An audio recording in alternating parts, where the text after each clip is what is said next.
சாலை ஓரமா அழுதுகிட்டு உட்காந்துருந்தான். பிச்சை எடுத்து சாப்பிடுற ஒருத்தன் அந்த பக்கமா வந்தான். இவனை பார்த்தான். ஏன் அழுதுகிட்டு உட்காந்துருக்கிற, என்னாச்சு உனக்கு அப்படின்னு கேட்டான். அதுக்கு இவன் சொன்னான், என்கிட்ட ஒண்ணுமே இல்லை, நான் இந்த உலகத்துல இருந்து என்ன பிரயோஜனம், அதனால தான் அழுதுகிட்டு இருக்கிறேன் அப்படின்னா. உன்கிட்ட மறைஞ்சிருக்கிற புதையல் என் கண்ணுக்கு நல்லா தெரியுது, அது உனக்கு புரியல, அதனால தான் அழுதுகிட்டு இருக்கிற அப்படின்னா. என்னது புதையல் இருக்குதா, உன் கண்ணுக்கு தெரியுதா அப்படின்னு கேட்டான். ஆமா எனக்கு தெரியுது, அந்த புதையலை நீ விற்கிறதுக்கு தயாரா இருக்கிறியா அப்படின்னு கேட்டான் இவன். இதை கேட்டதும் அந்த இளைஞனுக்கு ரொம்ப ஆச்சரியமா போச்சு. என்னது இப்படி கேட்கறானே அப்படின்னு. என்கிட்ட ஒரு காசு கூட இல்லையே, அப்படி இருக்கிறப்போ புதையல் எங்க இருந்து வந்தது அப்படின்னா. இந்த நேரத்தில் அந்த பிச்சைக்காரன் சிரிச்சான்.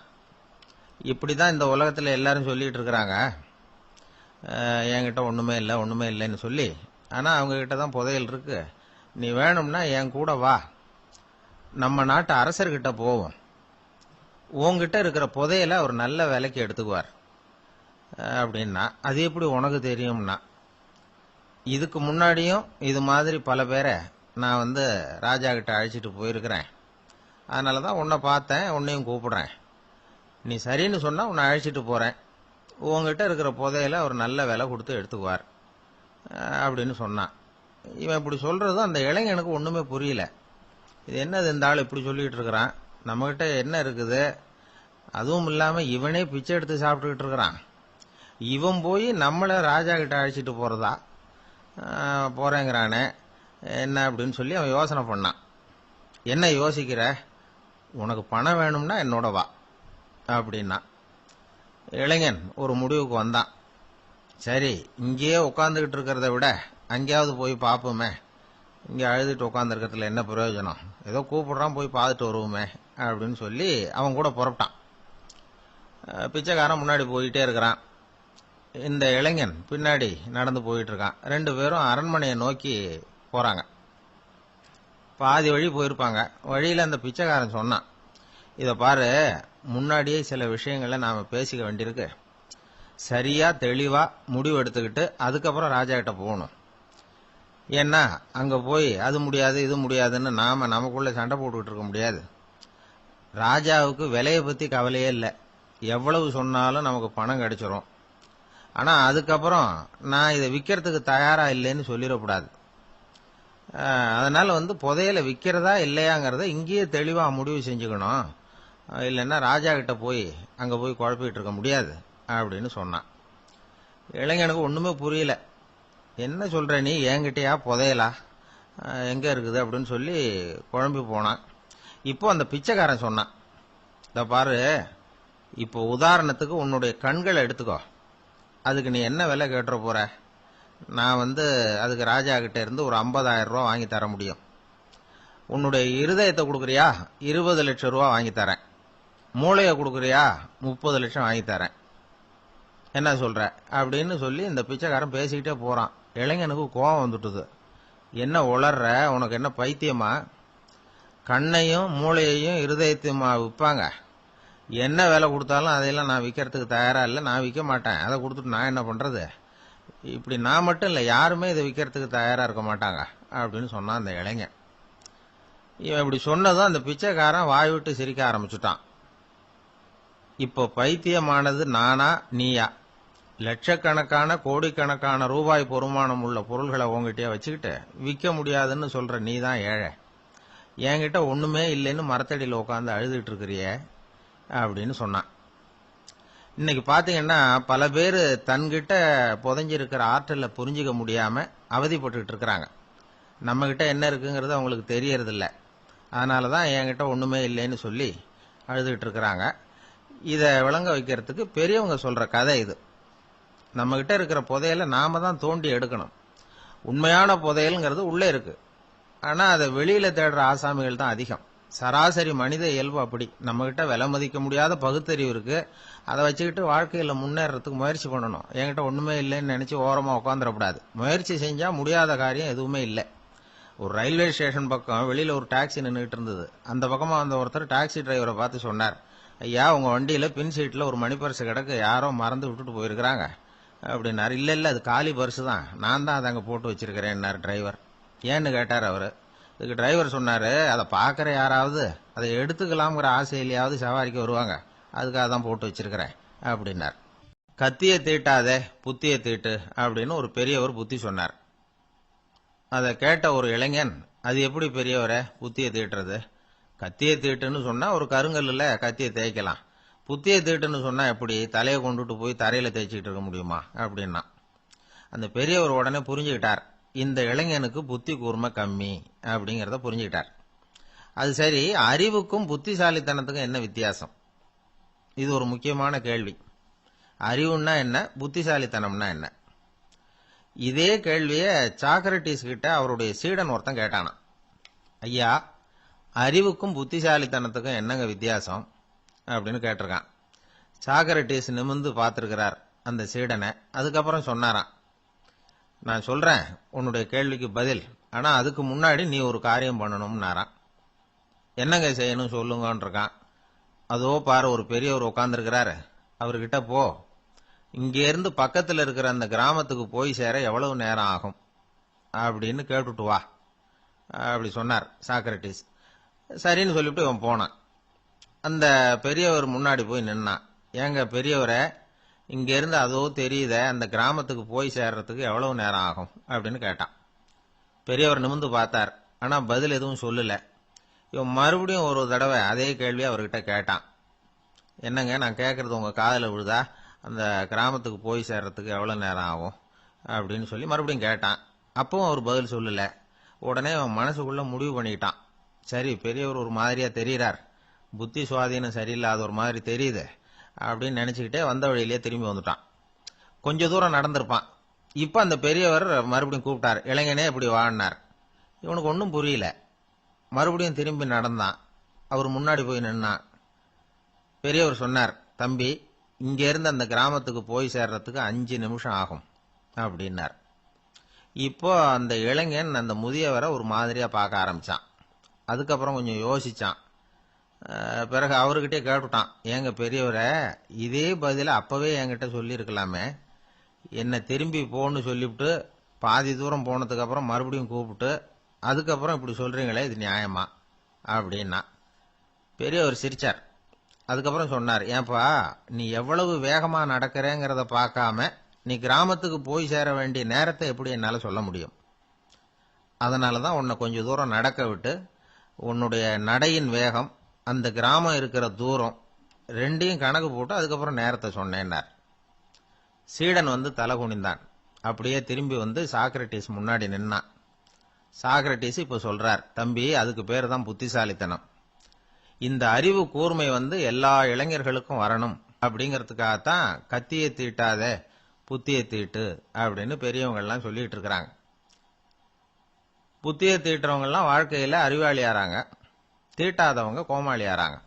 இதுதான் இன்னைக்கு நடக்கிறது. அதனால அறிவு கூர்மைங்கிறது வேற. இந்த காலத்து ஆசாமி ஒருத்தர் இன்னொருத்தரை பார்த்து கேட்டார், ஏங்க, ஒரு விமானம் இங்கே இருந்து புறப்பட்டு 2 மணி நேரத்துல மதுரைக்கு போய் சேருது. நல்லா கவனிங்க, ஒரு விமானம் இங்க இருந்து புறப்பட்டு 2 மணி நேரத்துல மதுரைக்கு போய் சேருது அப்படின்னா என்னோட வயசு என்னன்னு கேட்டார். இவர் கேட்கறதுல ஏதாவது அர்த்தம் இருக்கா? அதாவது இங்க இருந்து புறப்பட்டு 2 மணி நேரம் ஆகுது மதுரைக்கு போறதுக்கு, அப்படின்னா என் வயசு என்னன்னு கேட்கிறாரே. இதை கேட்ட உடனே அவர் பதில் சொன்னார், அப்படின்னா உங்களோட வயசு 20 அப்படின்னார். எப்படிங்க அவ்வளவு கரெக்டா சொன்னீங்க அப்படின்னு கேட்டார். வேற ஒண்ணும் இல்ல, எங்க பக்கத்து வீட்டுல ஒரு முழு பைத்தியம் இருக்கு, அதோட வயசு 40, அப்படின்னா உன் வயசு 20 தான் இருக்கணும் அப்படின்னார். அரை பைத்தியம்னு முடிவு பண்ணிக்கிட்டார். அதனால வாழ்க்கையில அறிவு கூர்மைங்கிறது ரொம்ப அவசியம். அந்த புத்திசாலித்தனம் இருக்கிறவங்க வாழ்க்கையில வெற்றி பெறுவது நிச்சயம். ஒரு ஆளை அடையாளம் கண்டுபிடிக்கணும்னா அதுக்கு சுலபமான வழி என்ன? முகத்தை பார்த்து கண்டுபிடிக்கிறது தான். ஆனா மனுஷன் தப்பு பண்ண ஆரம்பிக்கும் பொழுது அவனை கண்டுபிடிக்கிறதுக்கு வேற வழிகளை தான் கையாள வேண்டியிருக்கு. கைரேகை அதுக்கு ரொம்ப உபயோகப்படுது. கைரேகைகள் ஒருத்தருக்கு இருக்கிறது மாதிரி இன்னொருத்தருக்கு இருக்கிறது இல்லை. பல் வரிசையும் அப்படிதான். ஏமாத்துறவங்க அதிகமா போனா இருக்கிறவங்க எச்சரிக்கையா இருக்க வேண்டியிருக்குது. பயோமெட்ரிக்ஸ் அப்படிங்கிறது ஒரு பெரிய தொழில்நுட்பம். இதை உபயோகப்படுத்தி சில பாதுகாப்பு உத்திகளை எல்லாம் உருவாக்கி இருக்கிறாங்க அமெரிக்காவில். வீட்டுக்கு சொந்தக்காரர் குரல் கொடுத்தா கதவு திறக்கும், அல்லது அவர் கை வச்சா கதவு திறக்கும். மற்றவங்க யாரு என்ன பண்ணாலும் கதவு திறக்காது. இது ஒரு முறை. அவரோட குரல் அல்லது கைரேகை ஒரு எலக்ட்ரானிக் சாதனத்தில் ஏற்கனவே பதிவு பண்ணப்பட்டிருக்கும். இவர் குரல் கொடுக்கறப்போ அல்லது கையை வைக்கிறப்போ அதை ஒப்பிட்டு பார்த்து சரியா இருந்தா கதவு திறக்கிறது மாதிரி ஒரு ஏற்பாடு.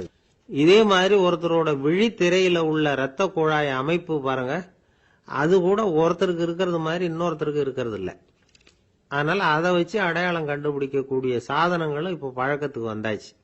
கைரேகையை ஒப்பிடுற சாதனத்தை விட விழித்திரை இரத்த குழாய் அமைப்பை அடையாளம் காணுற சாதனம் இருக்கு பாருங்க, இது ரொம்ப நுட்பமானது. இது நம்ப தகுந்தது. ஒரு ஆளை அடையாளம் கண்டுபிடிக்கிறதுக்கு இது எடுத்துக்கிற நேரம் ஒரு வினாடி தான். ஒரு கருவி இருக்கும், அதுல உள்ள ஒரு சிறு துளையில கண்ணை வச்சு பார்க்கணும். உடனே இந்த சாதனம் குறைந்த சக்தி உள்ள இந்த அக சிவப்பு ஒளியை பாய்ச்சி அவரது விழித்திரையின் இரத்த குழாயை ஆராய்ச்சி பண்ணி ஏற்கனவே அதோட நினைவு பெட்டகத்துல பதிவு பண்ணி வச்சிருக்கிறோமே அந்த அமைப்புகளோட இதை ஒப்பிட்டு பார்த்து சரியான ஆள் தானா இல்லையா அப்படின்னு அடையாளம் காட்டிவிடும். குரலை வச்சு அடையாளம் கண்டுபிடிக்கிறதும் இந்த பயோமெட்ரிக்ஸ் முறைகள்ல ஒண்ணு. ஒரு நபரோட குரல்ல டிஜிட்டல் குறியீடுகளை மாத்தி பதிவு பண்ணிக்கிட்டு மீண்டும் அதே குரலை இனம் காணக்கூடிய சாதனங்கள் ஏற்கனவே அமெரிக்காவில எல்லாம் விற்பனைக்கு வந்தாச்சு. ஒரு ஆளுக்கு ஜலதோஷம் பிடிச்சிருந்தா கூட அந்த சாதனம் சரியாவே கண்டுபிடிச்சிருமா. குரலை மாத்தி பேசுறவங்க கூட இந்த கருவியை ஏமாத்த முடியாது. இதை ஆஸ்பத்திரிகள், வங்கிகள்ல உள்ள இரும்பு பெட்டக காப்பறைகள் இங்கெல்லாம் உபயோகப்படுத்தலாம். குழந்தைகள் உள்ள இடங்களுக்கு இது ரொம்ப உபயோகப்படும். கதவு பூட்டிக்கிட்டுதுன்னு வச்சுக்கோங்க, கதவை திறக்கிறதுக்கு சாவி உபயோகப்படுத்த தெரியாத குழந்தைகள் குரல் எழுப்பிய கதவை திறந்துட முடியும். எதிர்காலத்தில் இந்த பயோமெட்ரிக்ஸ் முறை இன்னும் பல ஆச்சரியங்களை ஏற்படுத்தும் அப்படின்னு எதிர்பார்க்கறாங்க. ஸ்டியரிங்கை தொட்டதுமே காரு ஸ்டார்ட் ஆயிடும், சாவி வேண்டியதில்லை. காரு சொந்தக்காரர் தொட்டாதான் ஸ்டார்ட் ஆகும், வேற யாராவது தொட்டா ஸ்டார்ட் ஆகாது. ஒரு மனுஷனோட நடை, அவர் டைப்ரைட்டரை தொடுகிற விதம், இதையெல்லாம் வச்சு கூட ஆளை அடையாளம் காணக்கூடிய தொழில்நுட்பம் வரலாம். என்னதான் தொழில்நுட்பம் வளரட்டும், குடும்பத்துக்குள்ள நடக்கிற திருட்டுகளை கண்டுபிடிக்கிறது ரொம்ப கஷ்டம். ஒரு வீட்டுல பெட்டியில இருந்த பணம் காணாம போச்சு, வீட்டுக்காரரோ அல்லது பையனோ தான் எடுத்திருக்கணும். பெட்டியை திறந்து பார்த்தா அந்த வீட்டுக்காரம்மா இதுல இருந்து பணத்தை எடுத்தது நிச்சயமா என் வீட்டுக்காரர் தான் அப்படின்னு சொல்ல முடியல அவங்களால. யோசிச்சாங்க, என்னம்மா இப்படி யோசிக்கிறீங்களேன்னு கேட்டிருக்காங்க. நிச்சயமா இந்த பணத்தை எடுத்தது என் வீட்டுக்காரர் இல்லை அப்படின்னு உறுதியா சொல்லிவிட்டாங்க அந்த அம்மா. இது கேட்டவங்களுக்கு ரொம்ப ஆச்சரியமா இருந்தது. அந்த வீட்டுக்காரருக்கு இது ரொம்ப பெருமையா இருந்தது. அது எப்படி அவ்வளவு கரெக்டா சொல்றீங்க அப்படின்னு கேட்டிருக்கிறாங்க. அப்போ அந்த அம்மா சொல்லிச்சான், பெட்டியில இன்னும் கொஞ்சம் பணம் மிச்சம் இருக்குது, இவர் எடுத்திருந்தாருன்னா அப்படி மிச்சம் வச்சிருக்க மாட்டார், அதனாலதான் அப்படி சொன்னேன் அப்படின்னாங்க. அங்க ஒரு புதர் தெரியுது இல்லையா, இந்த புதருக்குள்ள ஒரு சிங்கம் இருக்கு. அந்த பக்கமா நான் போறப்போ வர்றப்போலாம் அது என்கிட்ட வம்பு வளர்க்குது, தகராறு செய்யுது, என் மேல பாயுது, என்ன தாக்குது, ஏன்னு தெரியல அப்படின்னுது. இதை கேட்டதும் அந்த குரங்கு சொல்லிச்சு, இனிமே கவலைப்படாத, இந்த தடவை நான் உன்னை காப்பாத்துறேன்னுது. அதுக்கப்புறம் ஒரு நாள் அந்த குரங்கும் கழுதியும் அந்த புதர் பக்கமா போயிட்டு இருந்தாங்க. எதிர்பார்த்தது மாதிரியே நடந்தது. அந்த சிங்கம் எதிரில் வந்தது, கழுதியை பார்த்தது, உடனே அது மேல பாய ஆரம்பிச்சுட்டுது. அவ்வளவுதான். உடனே இந்த குரங்கு என்ன பண்ணுச்சு தெரியுமா, கிடுகிடுன்னு ஒரு மரத்து மேல ஏறி உட்காந்துக்கிட்டது. அங்க உட்காந்துக்கிட்டு கீழே அந்த கழுதியும் சிங்கமும் போடுற சண்டையை வேடிக்கை பார்க்க ஆரம்பிச்சுட்டுது. கொஞ்ச நேரம் கழிச்சு அடிபட்ட காயத்தோட அந்த கழுதை மெதுவா நடந்து வந்தது. குரங்கும் மெல்ல மரத்தை விட்டு கீழே இறங்குச்சு. இப்ப கழுதை கேட்டுது, என்னை காப்பாத்துறேன்னு சொல்லிவிட்டு காலவாரி விட்டுட்டியே, நீ பாட்டுக்கு மரத்து மேல ஏறி உட்காந்துக்கிட்டே, இது நியாயமானது. குரங்கு பரிதாபமா அதை பார்த்தது. நான் மரத்து மேல இருந்து நீங்க 2 பேரும் சண்டை போட்டதை பார்த்துக்கிட்டு தான் இருந்தேன், உன்னோட சத்தம் தான் அதிகமா இருந்தது, அது நீ சிரிக்கிற மாதிரி எனக்கு கேட்டுது, அதனால நீ தான் ஜெயிச்சுக்கிட்டு இருக்க போல இருக்கு அப்படின்னு நினைச்சுட்டேன்னு. இன்னைக்கு பல பேர் இப்படிதான் இருக்கிறாங்களாம். யாரு ஜெயிக்கிறாங்க யாரு தோக்குறாங்கிறத முகத்தை பார்த்து கூட கண்டுபிடிக்க முடியறதில்ல, பேசுற பேச்சை வச்சு கூட கண்டுபிடிக்க முடியறதில்ல. தோற்கிறவங்க கூட சிரிக்கிற மாதிரி முகத்தை வச்சுக்கிறான். இன்றைய மனிதர்கள் கிட்ட ஏகப்பட்ட முரண்பாடுகள். பொய் முகங்களோட உலவுகிறவர்கள் தான் அதிகம். உண்மை முகம் எங்க இருக்கு அப்படிங்கறத புரிஞ்சுக்கிட்டு நண்பர்களை தேர்ந்தெடுக்கணும் அப்படிங்கிறது ஒரு முக்கியமான கருத்து. கடவுள் இந்த உலகத்தை படைச்சுட்டு அதுக்கப்புறமும் கொஞ்ச நாள் இங்கேயே தங்கி இருந்தாராம். அப்பதான் அவருக்கு ஒரு உண்மை புரிஞ்சுதான், இந்த உலகத்துல தங்கி இருக்கிறது எவ்வளவு இடைஞ்சல்னு. தினமும் மனிதர்கள் தேடி வந்து ஏதாவது புகார் சொல்லிக்கிட்டே இருந்தாங்களாம். எனக்கு அது வேணும் இது வேணும்னு கேட்டுக்கிட்டே இருந்தாங்களாம். சில பேர் வந்தாங்க, நாங்கள் வந்து விவசாயம் பண்ணுறோம், தண்ணி இல்லாமல் பயிர் காயுது, எங்களுக்கு மழை வேணும் அப்படின்னாங்க. அவங்க போனதும் அதுக்கப்புறம் சில பேர் வந்தாங்க, நாங்கள் வந்து மண்பானை செய்கிறவங்க நிறைய பானை செஞ்சு வச்சிருக்கிறோம், மழை பெஞ்சா எல்லாம் கரைஞ்சி வீணாக போயிடும், அதனால இன்னைக்கு மழை பெய்யக்கூடாதுன்னாங்க. கடவுள் பார்த்தார், அவருக்கு என்ன பண்ணுறதுன்னே தெரியல, ஏகப்பட்ட குழப்பம், தலையை பிச்சுக்கலாம் போல இருந்தது, கிட்டத்தட்ட பைத்தியம் பிடிக்கிற அளவுக்கு ஆயிட்டுது. எல்லாருடைய ஆசைகளையும் அவரால் நிறைவேற்ற முடியல, ஏன்னா ஒன்றுக்கு ஒன்று முரண்பாடாக இருந்தது. ஒரு நாள் தன்னுடைய அமைச்சரவையை கூட்டி ஆலோசனை கேட்டார். என்ன செய்யலாம் சொல்லுங்கன்னார். இது என்ன பிரமாதம், பேசாமல் இமயமலை அடிவாரத்தில் போய் உட்காந்துங்க, யாரும் தொந்தரவு பண்ண மாட்டாங்கன்னாங்க. அங்கேயும் மனிதர்கள் வர ஆரம்பிச்சுருவாங்களேன்னார் கடவுள். சரி அப்படின்னா சந்திரனில் போயிருந்துக்கலாமேன்னாங்க. அங்கேயும் மனுஷன் குடி வர போகிறான் அப்படின்னார் கடவுள். வெகு தூரத்துக்கு அப்பால் உள்ள நட்சத்திர மண்டலத்துக்கு போயிடலான்னாங்க. இதெல்லாம் நிரந்தர தீர்வாகாது, நிரந்தரமாக இந்த மனிதனுடைய தொல்லையிலிருந்து நான் விடுபடணும், அதுக்கு ஏதாவது வழி சொல்லுங்கன்னார் கடவுள். ஒரு வயசான ஆள் வந்தார். கடவுளுக்கு காதோட காதா ஒரு வழியை சொன்னார். கடவுளுக்கு முகம் மலர்ந்தது. அதுதான் சரி, அப்படியே செஞ்சுடலான்னார். அந்த ஆள் சொன்ன ரகசியம் என்ன தெரியுமா? மனிதனால் அடைய முடியாத ஒரு இடம் இருக்கு, அது வேற எங்கேயும் இல்லை, அவனுக்கு உள்ளே இருக்குது, அங்கே போய் மறைஞ்சுங்க, அதுக்கப்புறம் மனிதர்களால் உங்களுக்கு தொந்தரவு இருக்காதுன்னார். மனிதன் நினைக்காத இடம் அதுதான். அதாவது உள்ளுக்குள்ள இருக்கிற உண்மையை புரிஞ்சுக்காம வெளியில எங்கேயோ அது இருக்கிறதாக நினைச்சு வரட்டிக்கிட்டு அலையறான் மனுஷன். உள்ளே இருக்கிற உண்மை புரிஞ்சா நாம தன்னம்பிக்கையோட தலை நிமிர்ந்து வாழலாம். வேடிக்கையா ஒரு கதை சொல்லுவாங்க, இதை பாருங்க, நம்ம பையன் எங்க பணம் வச்சாலும் எடுத்து விடுறான், என்ன பண்றதுன்னாங்க அம்மா. அப்பா கொஞ்ச நேரம் யோசனை பண்ணார். அதுக்கப்புறம் சொன்னார், அவன் கண்ணில் படாத இடமா, நம்ம வீட்டில் இருக்கிறது ஒரே இடம் தான், அங்கே பணத்தை வை திருட்டு போவாதுன்னார். அது எந்த இடம்னு கேட்டாங்க. அதுதான் அவன் பாட புஸ்தகம், அதில் வச்சிரு, அவன் தொடவே மாட்டான், பாட புத்தகத்தை தொடாமல் பரீட்சையில் வெற்றி பெற முடியாது அப்படிங்கிறத புரிஞ்சுக்கணும். உள்ளே இருக்கிற உண்மையை தொடாமல் வாழ்க்கையில் வெற்றி பெற முடியாது. அதனால உண்மையை புரிஞ்சுக்கிட்டா வாழ்க்கையில் வெற்றி நிச்சயம். ஒரு ஊரில் ஒரு மன்னர் இருந்தார், புத்தி கூர்மை உள்ள ஒரு மன்னர். பொதுவாக மன்னர்களுக்கு சந்தேகம் வந்தால் சபையில் உள்ள சான்றோர்கள்கிட்ட கேட்டு தெரிஞ்சுக்கிறது தானே வழக்கம். ஆனால் இங்கே அப்படி இல்லை. மற்றவங்களுக்கு சந்தேகம் வந்தால் மன்னர்கிட்ட வந்து கேட்டு தெரிஞ்சுக்குவாங்க. அது மாதிரி கேட்டு தெரிஞ்சுக்கிறதுக்காக ஒரு பெரியவர் ஒரு நாள் வந்தார். அவர் கையில் 3 பொம்மைகள் வச்சிருந்தார். 3 ஒரே மாதிரி பொம்மைகள், கொஞ்சம் கூட வித்தியாசம் தெரியல. ஏது இந்த பொம்மைன்னு கேட்டார் மன்னர். எனக்கு வேண்டியப்பட்ட ஒருத்தங்கிட்ட இருந்து இதை வாங்கிட்டு வந்திருக்கிறேன், நான் தான் அவன்கிட்ட இந்த பொம்மையை செஞ்சு கொடுக்க முடியா கேட்டுக்கிட்டேன்.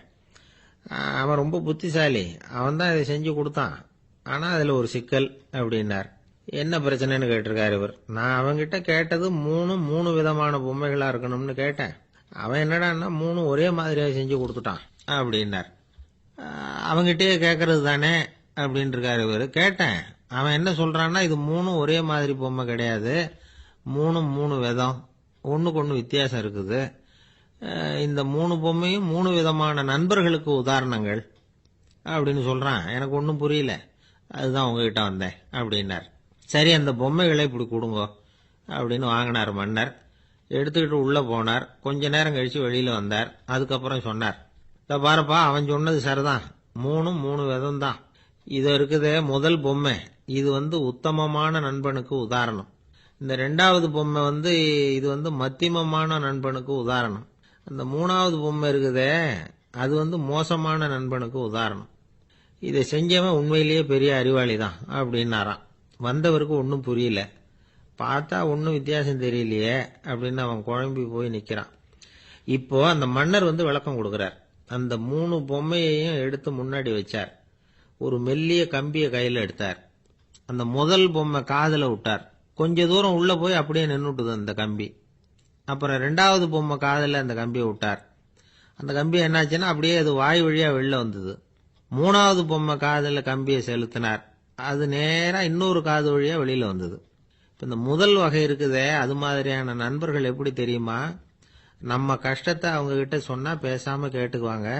வெளியில அதை யாருகிட்டையும் சொல்லிட்டு இருக்க மாட்டாங்க. வெளியில தெரியாம நமக்கு உதவி பண்ணுவாங்க. செஞ்சுட்டு அதை நான் தான் செஞ்சேன்னு சொல்லிட்டு இருக்க மாட்டாங்க. அதுதான் கம்பி ஒரு காது வழியா போய் உள்ளே நின்னுட்டுது. 2வது பொம்மையில கம்பி என்னாச்சு, ஒரு காது வழியா போய் வாய் வழியா வெளியில வருது. இது மாதிரியான நண்பர்கள்கிட்ட நாம கஷ்டத்தை சொன்னா அதை அவங்க 4 பேர்கிட்ட போய் சொல்லி நமக்காக உதவி கேட்பாங்க. நமக்குன்னு கேட்டு வாங்கி அதை நம்ம கிட்ட கொண்டுட்டு வந்து கொடுப்பாங்க. இவங்க மத்தியமமான நண்பர்கள். மூணாவது பொம்மையில ஒரு காது வழியா செலுத்துற கம்பி இன்னொரு காது வழியா வெளியில வந்துருது. இது மாதிரியான நண்பர்கள் கிட்ட நம்ம கஷ்டத்தை சொன்னா அவங்க காது கொடுத்து கேட்கறது மாதிரி நடிப்பாங்க. அப்படியே இன்னொரு காது வழியா அதை வெளில விட்டுருவாங்க. அதை பத்தி கவலைப்பட மாட்டாங்க. இதுதான் இந்த பொம்மைகளுக்குள்ள இருக்கிற வித்தியாசம் அப்படின்னு விளக்கம் கொடுத்தாராம் மன்னர். படிக்கிற பிள்ளைங்கள்லயும் இது மாதிரி 3 வகை உண்டு. சில பேர் காதால வாங்கி மனசுல வச்சுக்குவான். சில பேர் காதால வாங்கி பேனாவால எழுதி விடுவான். சில பேர் ஒரு காதால வாங்கி இன்னொரு காதால வெளியில விட்டுருவான். ஒரு பையன் வகுப்புல ஆசிரியர் பாடம் நடத்தும் பொழுது தலையை வேகமா ஆட்டி ஆட்டி கேட்பானா. ஏன்டா இப்படி தலையை இப்படி ஆட்டுற அப்படின்னு கேட்டிருக்கான் பக்கத்துல இருந்தவன். தலையை ஆட்டினா தாண்டா ஒரு காது வழியா உள்ள போறது இன்னொரு காது வழியா வெளியில வேகமா வெளில போகும் அப்படின்னானா அந்த பையனா. 2 பேர் சுவாரஸ்யமா பேசிட்டு இருக்கிறப்போ குறுக்க புகுந்து தொந்தரவு பண்றதுக்குன்னே சில பேர் இருப்பாங்க. அது ரொம்ப இடைஞ்சலா இருக்கும்.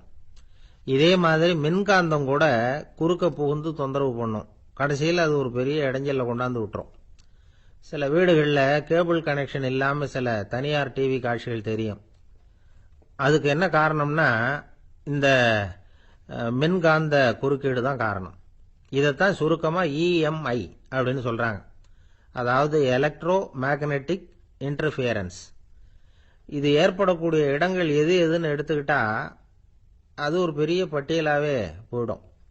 இந்த EMI தொந்தரவு கேபிள் டிவியில மட்டும்தான் இல்லை, ராக்கெட் ஏவுதளத்தில் உள்ள ரேடார்கள், அங்க உள்ள சில சக்தி வாய்ந்த தொலைத்தொடர்பு சாதனங்கள், விமான தளங்களில் உள்ள ரேடார்கள், கப்பல் தளங்களில் பொருத்தப்பட்டிருக்கக்கூடிய சக்தி வாய்ந்த ஆண்டனாக்கள், இப்படி நிறைய சொல்லலாம். காவல் நிலையங்களில் பயன்படுத்தப்படுகிற வயர்லெஸ் தொடர்பு சாதனங்கள் கூட ஓரளவுக்கு இந்த மின்காந்த அலைகளை வெளியிடும். நம்ம வீட்டில் உட்காந்துக்கிட்டு ரேடியோ கேட்டுக்கிட்டு இருப்போம் அல்லது டிவி பார்த்துக்கிட்டு இருப்போம். அந்த சமயத்தில் பக்கத்து தெருவில் ஒரு மோட்டார் சைக்கிள் அல்லது காரு, குறிப்பாக பெட்ரோல் இன்ஜின், அது போகிறப்போ அதில் உள்ள மின்காந்த மின்கலத்தில் அதாவது மேக்னட்டோ பேட்டரியிலிருந்து வெளிப்படுகிற மின்காந்த அலை இங்கே டிவியிலையும் ரேடியோவிலையும் கரகரப்பு உண்டு பண்ணும். சரி, இது பெருசா என்ன இடைஞ்சல உண்டு பண்ணிட போகுது அப்படின்னு நாம அலட்சியமா நினைக்கலாம். வயசானவங்களுக்கு மறதி நோயின்னு ஒன்று வரும்ல, அல்ஷமீர், அதாவது மூளையில் உள்ள செல்கள் செயலிழந்து போயிடுறது. அது செய்ய வேண்டிய வேலையை மறந்துடும். மனைவியே எதிரில் நின்னா கூட உன்னை எங்கேயோ பார்த்தது மாதிரி தெரியுதே அப்படின்னு சொல்லிட்டு இருப்பாங்க. அப்படி ஒரு மறதி. இந்த விசித்திரமான நோய்க்கு இதுவரைக்கும் மருந்தே இல்லைன்னு வேற சொல்றாங்க. இந்த மைக்ரோ ஓவன் அப்படின்னு சொல்லக்கூடிய சமையல் அடுப்புகள் கூட மின்காந்த அலைகளை வெளியிடுது. சமயத்தில் சில தொழிற்சாலைகளில் கூட பெரிய விபத்துக்களை இந்த EMI உண்டு பண்ணிவிடும். இதை பத்தி தீவிரமா சிந்திக்க ஆரம்பிச்சதே ஒரு விபத்துக்கு பிறகுதான். அமெரிக்காவுக்கும் வியட்நாமுக்கும் இடையில போர் நடந்ததே, அந்த சமயம் அமெரிக்காவுக்கு சொந்தமான விமானம் தாங்கி கப்பல் ஒன்று வியட்நாமை தாக்கிறதுக்கு தயாரா ஏவுகணைகளோட கடல்ல நிறுத்தி வைக்கப்பட்டிருந்தது. தற்செயலா அந்த பகுதியில கப்பல் தொலைத்தொடர்பு பகுதிக்கு அருகில ஊடுருவிய இந்த சக்தி வாய்ந்த ரேடியோ அலைகள் ஏவுகணையில இருந்த மின்னணு சர்க்கியூட்டை பூர்த்தி செஞ்சு வச்சுட்டுது. அவ்வளவுதான், ஏவுகணை அங்கேயே வெடிச்சு சிதறி போச்சு. 130 பேர் அந்த இடத்துலயே உடல் கருகி செத்து போட்டாங்க. ஏகப்பட்ட பொருள்கள் நாசம். இந்த விபத்துக்கான காரணம் என்னங்கிறத உடனடியா யாராலையும் கண்டுபிடிக்க முடியல. ரொம்பவும் கடுமையா முயற்சி பண்ணி கடைசியா கண்டுபிடிச்சாங்க, இது இந்த EMI வேலை தான் அப்படின்னு. மின்னணு தொலைபேசிகள் இருக்க, இதுல பேசும்பொழுது நம்ம காதை அதாவது செவியை ஊடுருவக்கூடிய மின்காந்த அலையானது மூளைக்கு போய் அங்க மூளை கட்டிகளை உருவாக்க ஊக்கம் கொடுக்குது அப்படின்னு வேற கண்டுபிடிச்சிருக்கிறாங்க. இந்த EMI ரொம்ப குறைஞ்ச மின்காந்த அழுத்தத்தில் நமக்கு எந்த பாதிப்பையும் ஏற்படுத்துறதில்லை. மின்காந்த அலைகள் அழுத்தத்தோடு இருக்கிற இடங்கள்ல ரொம்ப நேரம் இருந்தோம்னா நம்ம உடம்பின் வெப்பநிலை 2 டிகிரி செல்சியஸ் வரைக்கும் அதிகரிக்குதாம். அதனால வெப்பநிலையை சீராக்கிறதுக்கு இதய துடிப்பும் அதிகரிக்குது. இப்படிலாம் கண்டுபிடிச்சிருக்கிறாங்க. இப்பெல்லாம் இந்த மின்காந்த குறுக்கீடுகளை தடுக்கிறது எப்படி அப்படின்னு விஞ்ஞானிகள் யோசனை செய்ய ஆரம்பிச்சிருக்கிறாங்க. இந்த விஷயத்துல அலட்சியமா இருந்தோம்னா எதிர்காலத்துல நிறைய பேருக்கு இந்த ஞாபக மறதி நோய் வந்துடும். அப்புறம் அது ரொம்ப கஷ்டமா போயிடும். ஒரு குடும்ப தலைவர் தன் மனைவியை பார்த்து, யார் நீ, உன்னை எங்கேயோ பார்த்தது மாதிரி இருக்குதே அப்படின்னு சொல்லிட்டு இருந்தார். உடனடியாக அவரை போய் பார்த்தேன். வாங்க டாக்டர்கிட்ட போகலாம் அப்படின்னு. அவர் என்னை தனியாக அழைச்சிட்டு போய் காதோட காதா மெதுவாக சொல்கிறார், இதை பார்ப்பா, என் கையில் பணம் இல்லாத போகலாம், அப்படி மறதி நோய் வந்துட்டது மாதிரி நடிச்சுக்கிட்டு இருப்பேன், அவ்வளவுதான், அதை நீ கண்டுக்காத அப்படின்னார். ஒரு சின்ன பையன் என்னை தேடிட்டு ஓடி வந்தான். ஒரு கதை சொல்லுங்கன்னா, சொந்தமா எதுவும் தெரியாத என்ன, உங்களுக்கு சொந்தமா எதுவும் தெரியாதுன்னு எனக்கும் தெரியும் அப்படின்னா. இந்த பையன் அடிக்கடி என்கிட்ட வந்து கதை கேட்கிறவன், அதனால என்னோட ரகசியம்லாம் அவனுக்கு அத்துப்படி, அதனால தான் அவ்வளவு தெளிவா அடிச்சு விடுறான். சரி, இப்ப என்ன செய்யலாம்னு, பழைய கதை ஏதாவது ஒன்று சொல்லுங்களேன்னா. உனக்கு கிருஷ்ணதேவராயரை தெரியுமான்னு. அவர்கிட்ட நேரில் பழக்கம் இல்லை, ஆனால் அவரை பற்றி புஸ்தகத்தில் படிச்சிருக்கேன்னா. சரி, இவங்கிட்ட மேற்கொண்டு பேச்சு கொடுத்தா நம்மளை ஒரு மாதிரி ஆக்கி விடுவான் அப்படிங்கிறத யூகம் பண்ணிக்கிட்டு அவனை உட்கார வச்சு கடைசி வரைக்கும் குறுக்க பேசக்கூடாது அப்படின்னு ஒரு கண்டிஷனையும் போட்டுட்டு அந்த கதையை சொன்னேன். ஒரு சமயம் கிருஷ்ணதேவராயர் சமஸ்தானத்துக்கு ஒரு பெரிய வித்வான் வந்து சேர்ந்தாராம். என்னோட போட்டி போடுறதுக்கு இந்த ஊர்ல யாராவது இருக்கீங்களா அப்படின்னு சவால் விட்டாராம். அந்த ஊர்ல இருந்த பெரிய பெரிய வித்வான்லாம் இது ஏதுனா வம்பா போச்சுன்னு நினைக்க ஆரம்பிச்சிட்டாங்க. யாரும் அந்த ஆளோட போட்டி போடுறதுக்கு தயாரா இல்லை. எல்லாரும் நடுங்கிக்கிட்டு இருக்கிறாங்க. அந்த நேரத்தில் ஒருத்த மட்டும் தைரியமா முன்னுக்கு வந்தான். அது யாருன்னா தெனாலிராமன். அந்த சமஸ்தானத்தில் விகட கவி அவன். என்ன அனுப்புங்க போட்டிக்கு, நான் ஜெயிச்சு காட்டுறேன்னா. உனக்கு அவ்வளவு தைரியம் இருக்குதா அப்படின்னு கேட்டாங்க. தைரியம் மட்டும்தான் என்கிட்ட இருக்குது, ஆனா தைரியம் இருந்தா அதிர்ஷ்டம் தேடிட்டு வருங்கிறது எனக்கு தெரியும் அப்படின்னா. அடுத்த நாள் போட்டி ஆரம்பமாச்சு.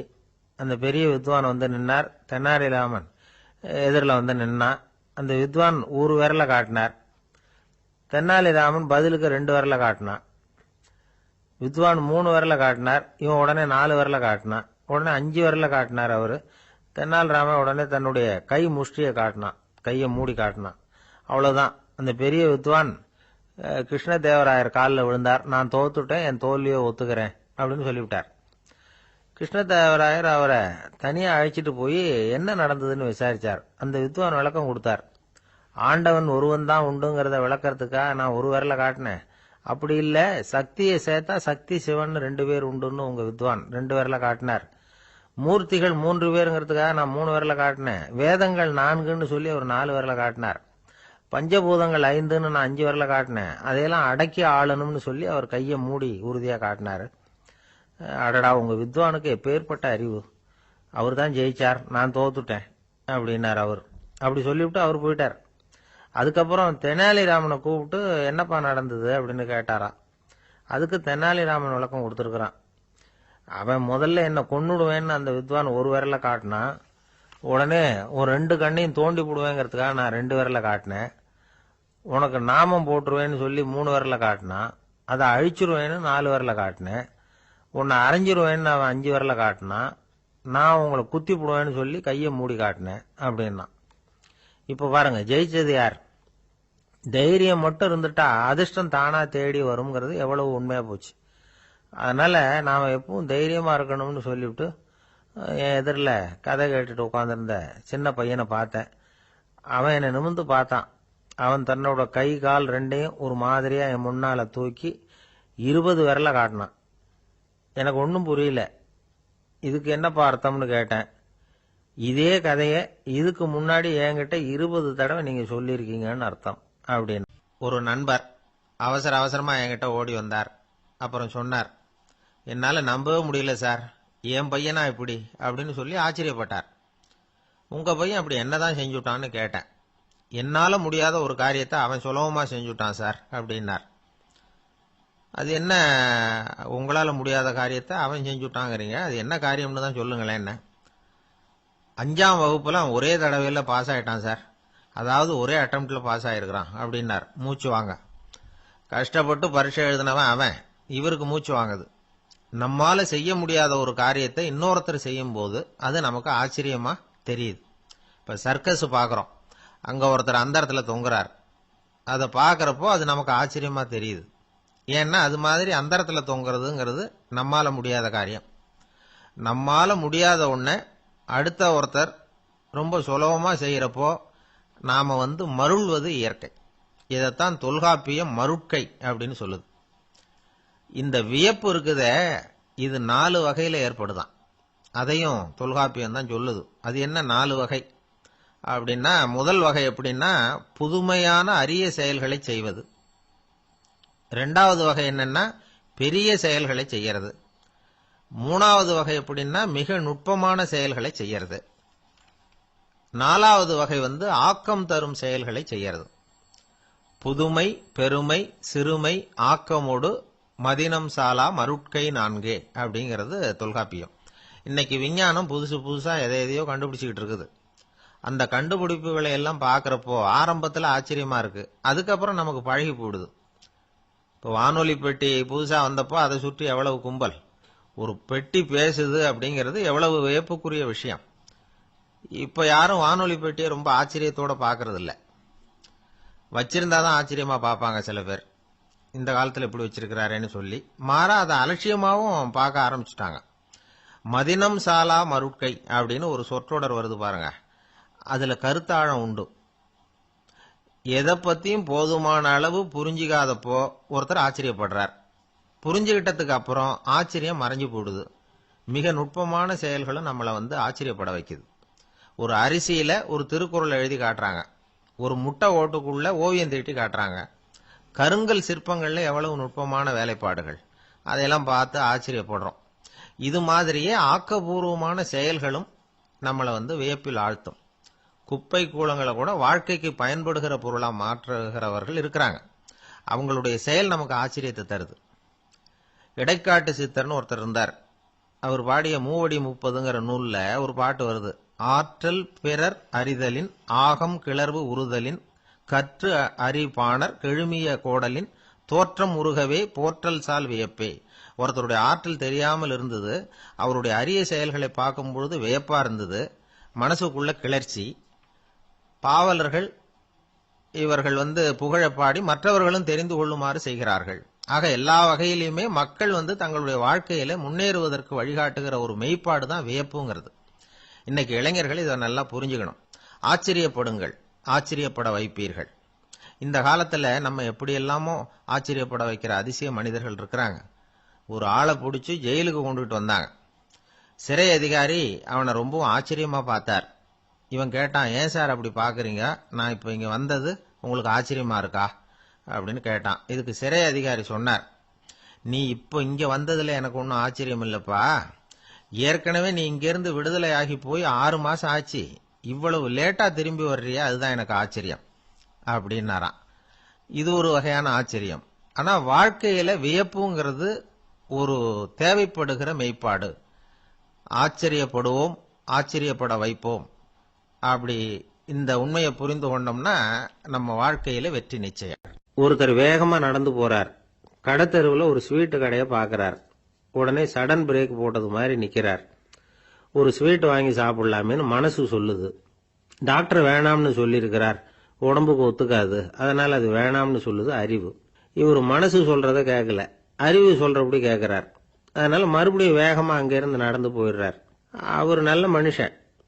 மனுஷனுக்கு அறிவும் இருக்குது, உணர்ச்சியும் இருக்குது. எதுக்கு எடுத்தாலும் உணர்ச்சி வசப்பட்டுக்கிட்டு இருக்கக்கூடாது, அறிவு வசத்துல நாம இருக்கணும். அப்பதான் நாம நல்லபடியா வாழ முடியும். இல்லைன்னா அவஸ்தை தான். மகாபாரதத்துல சந்தனுன்னு சொல்லி ஒரு அரசன் வர்றான். அவன் ஒரு சமயம் அறிவு வசப்படாம உணர்ச்சி வசப்படுறான். அதாவது ஒரு நாள் கங்கை கரையில ஒரு அழகான பொண்ணை பாக்குறான். இவனுடைய மனசு அவகிட்ட போயிடுது. அவளை கல்யாணம் பண்ணிக்கிறதுக்கு ஆசைப்படுறான். அந்த பொண்ணு சரின்னு சம்மதிக்கிறா. ஆனா ஒரு நிபந்தனை போடுறா. அந்த நிபந்தனைக்கு சம்மதம்னு சொன்னாதான் உன்னை கல்யாணம் பண்ணிக்குவேன்னு சொல்றா. சரி, அவ போட்ட நிபந்தனை என்ன தெரியுமா? இது மாதிரி நான் உங்க மனசு புண்படுற மாதிரி எந்த காரியம் பண்ணாலும் நீங்க என்ன ஏன்னு கேட்கக்கூடாது, நான் செய்யற காரியத்தை தடுக்கவும் கூடாது. அப்படி நீங்க செஞ்சா அடுத்த கணமே நான் உங்களை பிரிஞ்சு போயிடுவேன். இதுதான் அந்த பொண்ணு போட்ட நிபந்தனை. சந்தன அரசன் இந்த நிபந்தனையை ஒத்துக்கலாமா? இதை அறிவுபூர்வமா யோசிச்சிருந்தா இதுக்கு கட்டுப்பட்டுருக்க மாட்டான். இந்த நிபந்தனைக்கு நான் சம்மதிக்க மாட்டேன்னு தான் சொல்லியிருக்கணும். ஆனா அவன் அந்த நேரத்துல உணர்ச்சி வசத்துல இருந்தான். அதனால நீ என்ன சொன்னாலும் சரின்னு ஒத்துக்கிட்டான். அவளை கல்யாணம் பண்ணிக்கிட்டான். இதனால என்ன ஆச்சு? 7 பச்சை இளம் குழந்தைகளை பிறந்த உடனே அவ கங்கையில தூக்கி எறிஞ்சி கொல்லக்கூடிய கோர காட்சிய இவன் ஒண்ணு பின்னாடி ஒன்னா பார்க்க வேண்டியதா போச்சு. கடைசியில 8வது குழந்தை பிறந்ததுன்னு தான் அவனுடைய அறிவு மேலோங்குது. அந்த கொடிய செயலை தடுத்து நிறுத்துறான். அந்த 8வது குழந்தை தான் பின்னாடி பீஷ்மர் ஆகிறார். ஒரு பக்தி பிரசங்கத்துல ஒரு பேச்சாளர் இந்த விஷயத்தை சொல்லிவிட்டு இன்னொரு விஷயமும் சொன்னார். அது என்னன்னா, சந்தனு மன்னன் அறிவுக்கும் உணர்ச்சிக்கும் நடுவில் அகப்பட்டு தவிச்சதுனால அவன் வம்சத்துல வந்த கௌரவர்கள் உணர்ச்சி வசப்பட்டாங்க, பாண்டவர்கள் அறிவு வசப்பட்டாங்க அப்படின்னு சொன்னார். மனுஷனுக்கு உணர்ச்சியை விட அறிவு மேலோங்கி இருக்கணுங்கிறது சரிதான். ஆனால் அந்த அறிவை எப்படி உபயோகப்படுத்துறோம்ங்கிறது முக்கியம். ஒருத்தர் சொன்னார், சார் இன்னைக்கு கோயம்புத்தூர்ல ஒரு கல்யாணம், அதுக்கு நான் போக முடியலையேன்னு நினைக்கும் பொழுது மனசுக்கு ரொம்ப வருத்தமா இருக்குது சார் அப்படின்னார். ரொம்ப உணர்ச்சி வசப்பட்டார். அதுக்காக கவலைப்படாதீங்க சார், ஒரு வாழ்த்து தந்தி கொடுத்துருங்களேன் அப்படின்னார் இன்னொருத்தர். அது எப்படி சார் முடியும்னார் அவரு. நான் தானே சார் கல்யாண மாப்பிள்ளை அப்படிங்கிறார் அந்த ஆள். ஆந்திர நாட்டில் ஒரு அரசர் இருந்தார். அந்த அரசர்கிட்ட ஒரு அமைச்சர் இருந்தார். அந்த அமைச்சர் பேரு ராயண பாஸ்கர். அவர் ஒரு பெரிய அறிவாளி. அது மட்டும் இல்ல, மிகச்சிறந்த கொடையாளி. யார் எது கேட்டாலும் இல்லைன்னு சொல்ல மாட்டாராம். அதன் காரணமாகவே அவர்கிட்ட இருந்த செல்வம் நாளுக்கு நாள் குறைஞ்சிக்கிட்டே வந்துட்டு தான். கடைசியில் குடும்பத்துக்குன்னு எதுவும் வைக்காமலே அவர் போய் சேர்ந்துட்டார். மகனும் இறந்துட்டார். அந்த குடும்பத்தில் மிஞ்சி இருந்தது அவருடைய மருமகள், ஒரு பேரன், அவ்வளவுதான். இருந்த ஒரே சொத்து பழுதடைஞ்ச ஒரு வீடு. அந்த அம்மா மற்ற வீடுகளில் வேலை செஞ்சு தன்னுடைய பிள்ளைய படிக்க வச்சுக்கிட்டு வராங்க. அந்த புள்ள ஒரு பெரிய வள்ளலுடைய பேரன்கிறது அந்த பள்ளி வாத்தியார்களுக்கும் தெரியும். அதனால அவங்களும் இவங்கிட்ட கொஞ்சம் அன்பாவும் அக்கறையாகவும் பழகி பாடம் சொல்லி கொடுத்துக்கிட்டு இருக்கிறாங்க. ஒரு நாள் ஒரு புகழ்பெற்ற கவிஞர் ஒருத்தர் அந்த பள்ளிக்கூடத்துக்கு வந்திருக்கிறார். ஆசிரியர்கள் கிட்ட பேசிக்கிட்டு இருந்தப்ப ஒரு செய்தியை சொன்னாராம். ராயண பாஸ்கருங்கிற வள்ளல் எனக்கு நிறைய உதவிகள் செஞ்சிருக்கார், என்னை பாராட்டி பரிசுகள்லாம் கொடுத்துருக்கிறார். அந்த வள்ளல் வாழ்ந்த கிராமத்தை பார்க்கணுங்கிறதுக்காக தான் இப்போ இங்கே வந்திருக்கிறேன் அப்படின்னாராம். ஆசிரியர் உடனே இந்த பையனை கூப்பிட்டு, இதை பாருங்க, இவன் யார் தெரியுமா, நீங்க குறிப்பிடுகிற அந்த வள்ளலின் பேரன் அப்படின்னு அறிமுகப்படுத்தினாராம். கவிஞரின் கண்கள்ல ஆனந்த கண்ணீர். அந்த பரவச நிலையிலேயே அந்த வள்ளலை பற்றி கவி பாட ஆரம்பிச்சுட்டாராம். இந்த சின்ன பையன் அதை கேட்டிருக்கிறான். உடனே என்ன பண்ணான் தெரியுமோ, தன் கையில் அணிஞ்சிருந்த ஒரு பொன் வளையலை கழட்டி அந்த கவிஞருக்கு பரிசா கொடுத்துட்டானாம். எல்லாருக்கும் ஆச்சரியம். தாத்தா இருக்கும் நிலையில கொடுத்தார், பேரன் இல்லாத நிலையிலையும் கொடுக்கறான். பையனை எல்லாரும் பாராட்டினாங்களாம்.